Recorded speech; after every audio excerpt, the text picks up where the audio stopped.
प्रेमियों, सुधी श्रोताओं, परम शक्ति परमेश्वर की कृपा से हम सब आज ऋग्वेद के प्रथम मंडल के 7वें सूक्त के चौथे मंत्र की व्याख्या के लिए तत्पर हैं। तो प्रस्तुत मंत्र में देवता इंद्र हैं और ऋषि मधुच्छंदा वैश्वामित्र हैं और छंद गायत्री। तो जो परम देव इंद्र है उसकी स्तुति प्रस्तुत ऋचा में की जा रही है। इंद्र वीर है, महावीर है, रक्षक है, दानी है, भक्त वत्सल। तो प्रार्थना भगवान से भक्त करता है और यहाँ पर ऋषि उस परमवीर इंद्र से जीवन युद्धों में संरक्षण की सहायता की याचना करता है। जीवन स्वयं एक युद्ध है। युद्ध का अर्थ नहीं कि हम जब तलवार निकाल लें तभी युद्ध है। युद्ध तरह तरह के होते हैं। हमें अपने अस्तित्व के लिए युद्ध करना पड़ता है। हमें ज्ञान प्राप्ति के लिए युद्ध करना पड़ता है, संघर्ष करना पड़ता है। कभी कभी अपनों से, कभी परायों से उलझना पड़ता है।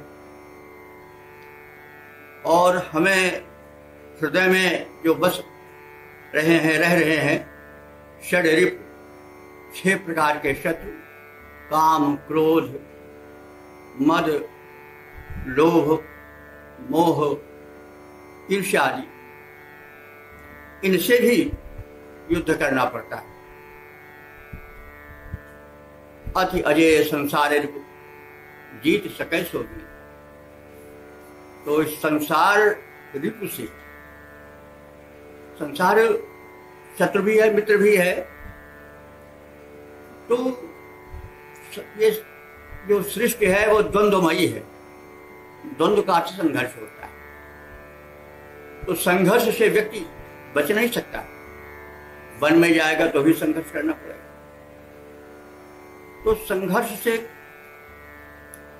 पलायन नहीं हो सकता है। पलायन करना उचित भी नहीं है। इसीलिए गीता में श्री कृष्ण ने जब अर्जुन पलायन कर रहा था जिससे कि भगवान नहीं, हमसे नहीं हो पाएगा, मैं नहीं यह युद्ध करूंगा क्योंकि इसमें तो अनर्थ हो रहा है, लौकिक व्यवहार नष्ट हो रहा है। तो कृष्ण ने रोका कि नहीं, युद्ध से कहाँ बच सकोगे। हाँ, शक्तिमान से शक्ति मांगो, मां मनुस्मर युद्ध क्या।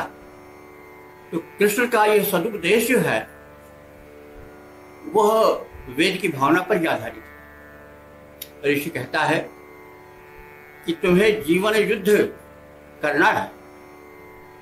इस युद्ध में तुम उस परम शक्तिमान से शक्ति मांगो और पलायन मत करो, डटे रहो और विविध प्रकार के युद्धों से, विविध परिस्थितियों से धैर्यपूर्वक निपटो और वही युद्ध का जय है, वही विजय है। तो मंत्र में यही भाव है कि छोटे बड़े सभी प्रकार के युद्ध होते हैं, कभी छोटा, कभी बड़ा, कभी आंतरिक, कभी बाह्य। तो जो सर्वांतर्यामी है वो सब कुछ जानता है। इसीलिए ऋषि जो है, जो त्रिकालदर्शी है, उस परम शक्ति इंद्र से शक्ति की याचना कर रहा है। तो इस भूमिका में हम अर्थ देखेंगे तो अधिक सरलता से वो हृदयंगम हो सकेगा। तो पहले मंत्र हम देख लें। इंद्रवाजेषु नोऽव प्रधनेषु च उग्र उग्राभिरुतिभिः उग्र उग्राभिरुतिभिः। हे उग्र इंद्र, उग्र इंद्र माने प्रबल बलशाली इंद्र, ऐश्वर्य युक्त रक्षक। आप जो हैं वो बाजेशु नो अव, बाजेशु माने छोटे छोटे युद्धों में। देखिए, बाज माने युद्ध होता है और सप्तमी है बाज का, बाजेशु युद्धों। ये शब्द देखिए सूक्ष्मता से तो ऋग्वेद शब्द चला रहा है, का वजह नहीं कर, का बाज है, उसी बाज है, उसी बाज से बाज बाझा है बहुत। हम कभी किसी में बाझ जाते हैं, बच जाते हैं, उलझ जाते हैं भिन्न भिन्न क्षेत्रों में, तो वो उलझना बाज के अंतर्गत आता है। यानी छोटे युद्धों में, क्योंकि युद्ध तो प्रतिक्षण है, कभी रोग से, कभी शोक से, कभी दारिद्र्य से, कभी द्वंद्वों से। तो बाजेशु, हम समग्र युद्धों से, छोटे मोटे युद्धों से युद्ध करें, निपटें।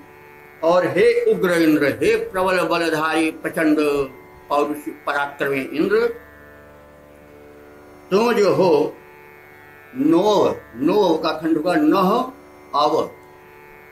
नह जो है असमद का षष्ठी बहुवचन है, हर्ष के संध से ओ हो गया है, विसर्ग का ओ हो गया है। और अव माने रक्षा, तो वो जब उसके बाद होता है तो अव खंडाकार होकर के एगा बदाना तक से नो हो गया। तो नह अव माने हमारी रक्षा करो। कहाँ? बाजेशु, जो जीवन में नित्य छोटे मोटे युद्ध आते रहते हैं, संघर्ष आते रहते हैं, उनसे रक्षा करो। और यही नहीं, प्रधनेषु च अव, च माने और, प्रधनेषु कहते हैं प्रधान युद्धों अथवा धन के लिए जो भिन्न भिन्न प्रकार के युद्ध होते हैं। तो धन के लिए राज्य साम्राज्य का भी हो सकता है, संरक्षण का भी हो सकता है, और युद्ध जो है वह अज्ञान के विरुद्ध भी हो सकता है, भीषण भी हो सकता है। तो प्रधन कहते हैं जो ज्ञान धन या भूमि रक्षण या राज्य प्राप्ति के लिए राजा महाराजा लोग करते हैं या बड़े लोग करते हैं, उन प्रधनों में, प्रधन माने विशिष्ट प्राप्ति के लिए जो युद्ध किया जाता है वो प्रधन कहा जाता है। और बाज कहा जाता है जो सामान्य युद्ध। हे इंद्र, आप प्रबल बलशाली हैं, आप हमारी अब माने रक्षण करें। जीवन में साधारण युद्धों में जो नित्य प्रति आते रहते हैं, और प्रधनेषु जो विशेष उपलब्धियों के लिए हमें विशेष रूप से करने पड़ते हैं, कभी किसी स्तर पर, कभी किसी स्तर पर, कभी भयंकर रूप से, तो आप उसमें भी हमारी रक्षा करो। तो आप कैसे रक्षा करो? उग्र भी रूति भी, उग्र भी माने प्रचंड, ऊच कहते हैं रक्षा के साधन अस्त्र। तो प्रबल रक्षण साधन अस्त्रों द्वारा आप हमारी रक्षा करो। हे इंद्र, आप प्रबल बलशाली हो। जीवन के सामान्य युद्धों में जो नित्य तक चलते रहते हैं किसी न किसी रूप में, और जो अपने अस्तित्व को बचाए रखने के लिए विशेष रूप से युद्ध करने पड़ते हैं किसी भी स्तर पर हो, आप उनसे भी हमारी रक्षा करो। और उग्र भी, ऊच भी, प्रचंड अस्त्रों द्वारा, मैंने अस्त्र का मतलब जैसा युद्ध होगा वैसा अस्त्र हो। तो अस्त्र प्रबल अस्त्रों द्वारा, और क्योंकि युद्ध में अस्त्रों का प्राबल्य देखा जाता है, तो हो इंद्र, आप अपने रक्षण के प्रबल साधनों द्वारा पूज माने रक्षण होता है, पूज भी तृतीया बहुवचन है। रक्षणों द्वारा, रक्षण साधनों द्वारा आप हमारी रक्षा करो। तो इस प्रकार से जीवन युद्ध में विभिन्न स्तरों पर साधक उन युद्धों में विजय पाने की कांक्षा, प्रार्थना उस परम शक्तिमान इंद्र से कर रहा है। और पाय सूर्य चंड के, पाह्य श्रेण चंड के दुर्गा सप्तशती में बार बार आया है, सूर्य पाहनो देगी, आप अपने सूर्य से हमारी रक्षा करें, वज्र में पाहनो देगी, वज्र से रक्षा करें, और यानी अस्त्राणी जो अस्त्र हैं उनसे हमारी रक्षा करें। यही हर संग चक्रधारी सुदर्शन, क्योंकि हमारे यहाँ जो देवता की कल्पना है वो थोड़ा मैं प्रसंग में कह दे रहा हूँ, किसी की निंदा नहीं कर रहा हूँ। जैसे बौद्ध धर्म में तो अस्त्र की कहीं बुद्ध के हाथ में कहीं दिखाई नहीं गया है, लेकिन हमारे यहाँ तो कुंडिल गणेश के हाथ में भी शूल है, क्योंकि रक्षा के साधन अस्त्रों का होना परम आवश्यक है। और जहां जहां इतिहास ने भूल की अस्त्र शस्त्र की और राष्ट्र को समृद्ध नहीं किया, वहां वहां राष्ट्र को धोखा उठाना पड़ा, पराजय का सामना देखना पड़ा। इतिहास को हम देखें, जानते होंगे लोग, जिस युग में अस्त्र की ओर शिथिलता दिखाई गई वहां धोखा मिला। वो चाहे अशोक के द्वारा वो शिथिलता दिखाई गई हो, चाहे सन 62 के चाइना वार में जवाहरलाल द्वारा अस्त्रों के प्रति उपेक्षा दिखाई गई हो, वहां देश को भारी संकट उठाना पड़ा। आज हमारे जो प्रधानमंत्री हैं लोग प्रसन्न हैं कि मोदी जी अस्त्र शस्त्र की ओर काफी ध्यान दे रहे हैं, क्योंकि वो समझ गए हैं इतिहास की भूल फिर लो, इसीलिए इतिहास का तो हमें अस्त्र शस्त्र से संपन्न रहना चाहिए। वैदिक प्रत्येक देवता के हाथ में अस्त्र है और पौराणिक देवताओं के हाथ में भी अस्त्र है, वो वेद का ही प्रभाव, क्योंकि जब सरदार है जो आगे है वो अपना स्वरूप नहीं प्रदर्शित करेगा तो फिर जो साधक हैं, उपासक हैं, वे कैसे उसका अनुकरण करेंगे। तो कहने का मतलब सारांश ये है कि इस जीवन युद्ध में एक स्तर पर सबल परमात्मा से संरक्षण मांगो और अस्त्र की पूजा करो और अस्त्र के प्रति विमुख मत हो। यह संदेश संक्षेप में इस मंत्र में है। अब हम इसका छंदोबद्ध रूप देख सकते हैं। हे परम पराक्रमशील इंद्र, हे परम पराक्रमशील इंद्र, रक्षण साधन में निपुण इंद्र, जन जीवन है संग्राम, देव जो होता रहता बार बार, विजयी धन वैभव यश पाता, लाभान्वित होता है अपार, जीवन रण में रक्षण प्रदान, जीवन रण में रक्षण प्रदान, कर विजयी करो सुधीर इंद्र, हे परम पराक्रमशील इंद्र, तुम रक्षण निपुण प्रवीर इंद्र, तुम रक्षण निपुण प्रवीण इंद्र। अब प्रथम मंडल के 7वें सूक्त के 5वें मंत्र की व्याख्या की प्रस्तुति होने जा रही है। तो इस मंत्र में इंद्र से परम धन और सामान्य धन दोनों की प्राप्ति की प्रार्थना है, और इसमें भी वज्री इंद्र की प्रार्थना है। वज्री इंद्र क्या हुआ? वज्र धारण करने वाला। देखिए, शक्ति का उपासक है वेद, ऐसे नहीं खाली हाथ। सिर्फ का नियम है कि दुनिया में जो दुर्बल है उनको जीने का अधिकार नहीं है। बड़ा वृक्ष छोटे के खाद्य पदार्थ को खींच लेता है। तो इसलिए वीरत्व की, वीर पुरुष की और वीर पूजा का क्रम विश्व में समस्त सभ्यताओं में चला, लेकिन वे भी वीर पूजा पराधीन। इंद्र जो है शिरोमणि, वो वज्री है, वज्र धारण करता है। वज्र वो अस्त्र है जिसकी काट उस युग में नहीं थी। तो यह समर्थ इंद्र से की जा रही है, जो कि शीलवान भी है, शक्तिमान भी है और दाता भी। यही आचरण प्रत्येक समर्थ पुरुष में होना चाहिए। शक्ति ही शीलेन शोभते। शक्ति में जब शील नहीं हुआ तो दानवत की ओर ले जाती है। तो इसलिए इंद्र में शील का भी समन्वय है और दान का भी समन्वय है। जो विरोधी दल था वह दानव दल या असुर दल, वो भोगवादी संस्कृति का संरक्षक था और वो केवल अपहरण में विश्वास करता था, आदान में विश्वास करता था, प्रदान में विश्वास नहीं करता था। इसलिए दो संस्कृतियों का टक्कर है, देवासुर संग्राम और कुछ नहीं। ये सब भाई भाई हैं, देव और दानव असुर, कोई गैर नहीं है। पितामह एक हैं सबके, पिता भी एक हैं, माताएं भिन्न हैं। तो ये एक विचारधारा का युद्ध है, दो संस्कृतियों का युद्ध है, ये हमें समझना चाहिए।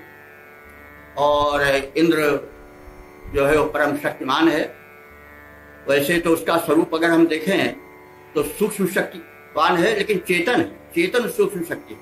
लेकिन जो वर्णन किया जाता है तो निराकार भी साकार हो ही जाता है।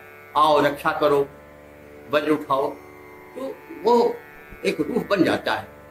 तो दोनों चीजों को ध्यान में रखना चाहिए। निराकार से साकार की ओर प्रवृत्ति हो जाती है, वर्णन स्वभाव की ओर ढल जाता है।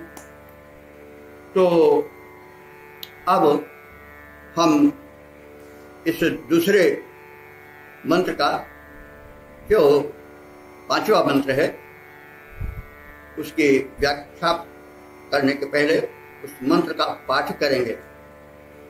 इंद्रम वयम महाधनमर्वे हवामहे योजम वृत्तेषु वज्रिणम। वयम इंद्रम हवामहे, हम इंद्र का आह्वान करते हैं। हवामहे आह्वान करते हैं। वयम इंद्रम हवामहे। कीदृशम इंद्रम, इस प्रकार के इंद्र की, जो कि युजम, युजम माने सहायता के लिए जुड़ जाने वाला, यानी सहायक है। पुनः कीदृशम इंद्रम, वज्रणम इंद्रम, वज्रधारी इंद्र। तो कस्मै हेतवे, कस्मै प्रयोजनाय वयम इंद्रम हवामहे, एतादृशम इंद्रम हवामहे। तो क्या है कि महाधनम अर्भे धनम हेतवे। महाधनम माने महान धन के लिए। अब धन का अर्थ है जो धन्य कर दे, तो महान धन, यहां यदि उसको आध्यात्मिक रूप से सोचा जाए तो महान धन है परमात्मा का सामीप्य, आध्यात्मिकता की उपलब्धि, ज्ञान की प्राप्ति। लौकिक रूप में महाधन होता है महान शक्ति, जो सोने चांदी हीरे जवाहरात के रूप में दिखाई पड़ता है। तो वैदिक ऋषि दोनों प्रकार के धनों की कामना करता है। संतुलित सभ्यता है वैदिक सभ्यता, न बिल्कुल त्यागवादी कि सुदामा बन जाओ, और ना बिल्कुल भोगवादी की भोग विलास में दुनिया ही भूल जाओ, तुम क्या हो, अपने अस्तित्व को भूल जाओ। तो संतुलन, आप धन भी कमाइए और धन का वितरण किया। स्वस्थ पंथा मनचरेम सूर्य चंद्रमसावि, एक का मंत्र है कि हम सूर्य और चंद्र की भांति जीवन व्यतीत करें। सूर्य में अतुलित प्रकाश है, तभी तो प्रकाश वितरण कर रहा है, न होता तो कैसे वितरण कर रहा। मृत ग्रह हो जाता, मृत पिंड हो जाता तो प्रश्न ही था, उसको कोई पूजा नहीं करता। तो सूर्योपासना उसके तेज के कारण है, उसके अनुदान के कारण है, जिससे धरती जीवित है, जीवन धारण कर रही है। तो इसलिए धन की याचना कर रहा है वैदिक ऋषि कि धने महाधने, महान धन। अब महान धन की परिभाषा अपने अपने ढंग से की जा सकती है। जो परम उपलब्धि वही महान धन है, वह आध्यात्मिक उपलब्धि हो सकती है, भौतिक उपलब्धि भी हो सकती है। तो बहरहाल महान धन के लिए हम उस परम ऐश्वर्यशाली इंद्र की उपासना करें, उसका आवाहन करें, और इसके लिए अर्भ्य माने अल्प धन के, कहीं कहीं अल्प धन की भी आवश्यकता होती है। तो जो सामान्य धन है, पड़े हुए, जिनके लिए बहुत परिश्रम नहीं करना पड़ता है, तो अल्प का मतलब नहीं हुआ कि जो बड़ा छोटा है, ऐसा नहीं। जैसे अब एक धन है ऊर्जा सूर्य की, अब सुलभ है, उसके लिए कोई श्रम नहीं करना पड़ता है, बस बाहर निकल करके धूप सेवन करना पड़ता है, विटामिन डी उससे मिलती है और जीवन शक्ति मिलती है। तो तात्पर्य यह भी है कि हम उस देवता से उस धन की भी कामना करें जो कि सामान्य रूप से सुलभ है, और सबसे कीमती है, लेकिन वह सुलभ है, तो इसलिए उसको हम अल्प भी कह सकते हैं। लेकिन वो इस जो कहने के तात्पर्य है कि जब भाई कोई कह सकता है जब हम महान को प्राप्त कर लिए तो हमको अल्प की आवश्यकता है। तो महान और अल्प का भेद इसने इसीलिए किया है कि वे चीजें जो बिना श्रम के या बिना अधिक व्यय किए हुए उपलब्ध हो जाती है, जैसे पवन, सूर्य का प्रकाश, ये भी बहुत बड़ा धन है, जल, ये भी बहुत बड़ा धन है। तो इसको उस रूप से देखा जाए कि यह अल्प प्रयास से सुलभ हो जाता है, इसलिए वो अल्प धन कहा गया। अर्भ ही उसके लिए अर्भ युक्त किया गया है मंत्र में। तो अब महाधन और अल्प धन दोनों की व्याख्या हो गई।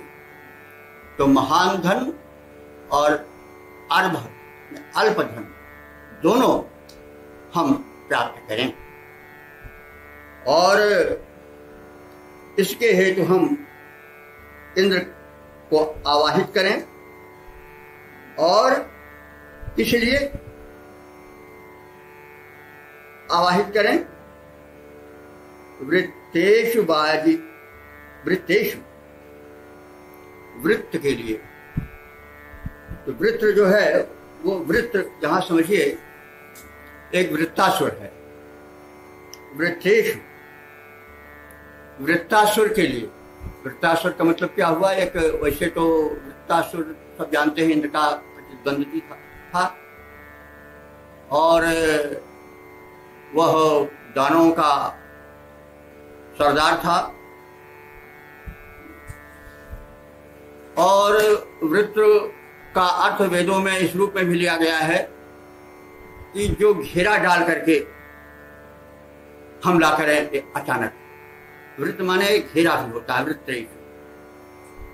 तो प्रकार से जो वृत्तासुर के अनुयायी हैं और घेरा डाल करके हम पर आक्रमण करते हैं, हे वज्रणम, हे वज्रधारी इंद्र, तुम हमारे सहायक हो, तुम उनसे सामना करने की हमको शक्ति दो, हमें धन भी दो, और धन के संरक्षण के लिए समन्ता चारों ओर से हमारे संरक्षण के लिए भी आप हमें बल दो, हमारी सहायता करो, क्योंकि आप जो हैं वो यूजर उनके लिए यूज शब्द, आप हमारे सहायक हो, हितकारी। इस प्रकार से हितकारी इंद्र की, सहायक वज्रधारी इंद्र की, शक्तिवान इंद्र की प्रार्थना की गई है, इसलिए कि वे हमारे युद्धों में रक्षा करें, हमें महान धन और अल्प धन भी प्रदान करें। और इस प्रकार से मंत्र के व्याख्या के पश्चात उसका छंदोबद्ध रूप भी प्रस्तुत कर देना आवश्यक है। हे इंद्र वज्रधर शक्तिमान, हे इंद्र वज्रधर शक्तिमान, सब भांति समर्थ सहायक हैं, अरिहंता हैं, सुखदायक हैं, धन और महाधन प्राप्त हेतु हम उनका आवाहन करते। वे वज्रपाणि ऐश्वर्यवान, हे वज्रपाणि ऐश्वर्यवान, है इंद्र वज्रधर शक्तिमान, है इंद्र वज्रधर शक्तिमान।